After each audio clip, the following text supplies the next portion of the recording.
ijambo impuruza.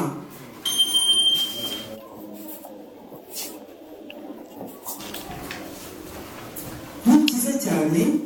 Akazi ka gatandatu, ijambo mpano.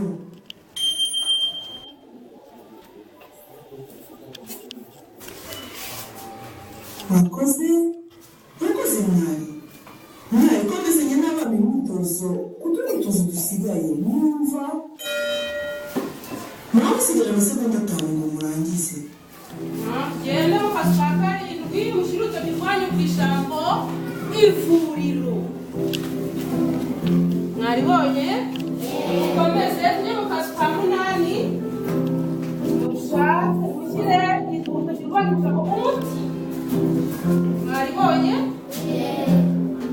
Tugende inyuma mu kazi ka 9 mushirutse kirwanya ijambo igiti. Ni byiza cyane. Mwakoze neza. Murakoze mwana. Ese ushobora kudusubiramo inkuru icyumba gitangaje? Icyo ni igitekerezo cyiza Hirwa. Bana, tugiye gusubiramo inkuru icyumba gitangaje. Mwashaka inkuru icyumba gitangaje mu gitabo gikubiyemo inkuru. Bana, mutege amatwi mwitonze uko nsoma kugira ngo mwumve ko hari amakuru mashyashya mwabonamo.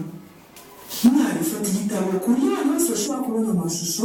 Genda wereka abana amashusho igenza kuba ndi gusoma, utunga urutoki ku mashusho ahuye n'ibyo ndi gusoma. Niwumva ujye ku rupapuro rukurikira. Icyumba gitangaje. Kera habayeho umukecuru witwaga Mukandinda n'umwuzukuru we witwaga Kivamvari. Kivamvari uwo yari umukobwa witonda kandi yahoraga yirinda ingeso mbi.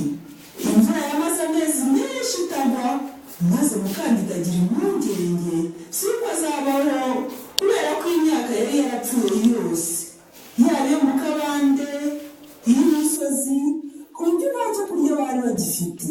Abantu bose bari bafite inzara ikabije. Umunsi umwe umukecuru Mukandinda yatetse agafu n'udushyimbo yari asigaranye. Bamaze kurya abwira umwuzukuru we ati, Kivamvari mwana wanjye, dore tumaze kurya ibiryo twari dusigaranye.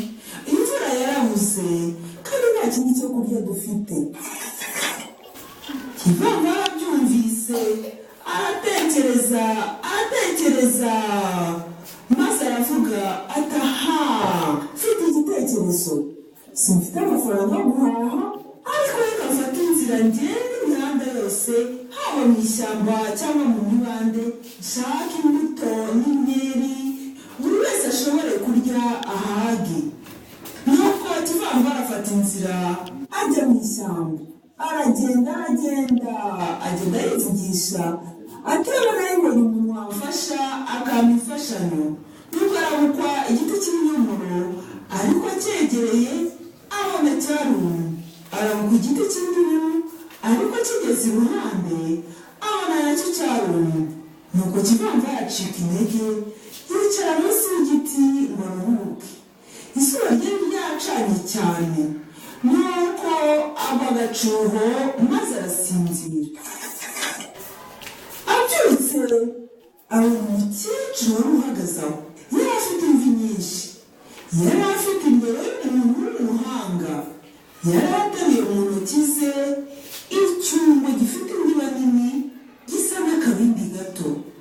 Wa mukecuru abaza Kivamvari ati, urimo gukora iki hano muri iri shyamba mwana wa? Kivamvari aramusubiza ati, jye na nyogokuru nta biryo dufite mu rugo, naje muri iri shyamba gushakashaka imbuto zo kurya, ariko nahebye kuko ibiti byose byarumye. Umukecuru abyumvise amugirira impuhwe maze amuhereza cya cyungo cye. Ndibaza icyo ijambo imvi risobanura. Reka banyesome izi nteruro mutege amatwi mwitonze.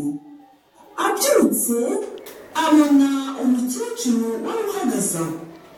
Yari afite imvi nyinshi. Bana, mwitegereze ibishushanyo maze mutekereze kuri izi nteruro maze gusoma mukire mwarimu wanyu icyo mutekereza ko ijambo imvi risobanura. Yani watubwira icyo bisobanura n'umusatsi ninde wabinoza neza Furo Donata ongera uvuge cyane umusatsi w'umweru mwabonye umushimire twongere.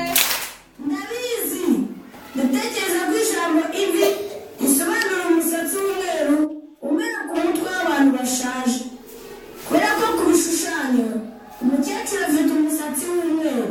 Nibyo rwose Hirwa, ijambo imvi risobanura umusatsi w'umweru. Kenshi umusatsi w'abantu bakuze uhinduka umweru. Reka dukomeze gusoma.